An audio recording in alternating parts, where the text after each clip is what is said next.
امیرسام داره شب میشه الان، تاریک میشه. اگر زودتر نرم خونه با مامانم بد جو دوام میکنن. تازه خیلی داشت خوش میگذشت.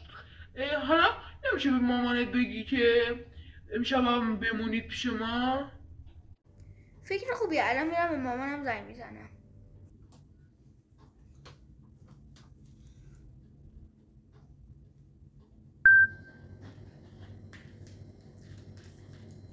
الو.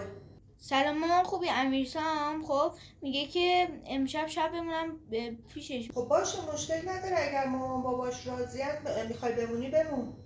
نه من نمیخوام بمونم. آها. ببین مامان، من قطع کردم، یه پیام تهدیدآمیز بفرست نشونش بدم. باشه عزیزم، الان برات میفرستم. مرسی، خداحافظ. چی شد، زنگ زدی؟ آره زنگ زدم جواب نداد، ولی سریع پیام بهم داد. ببین.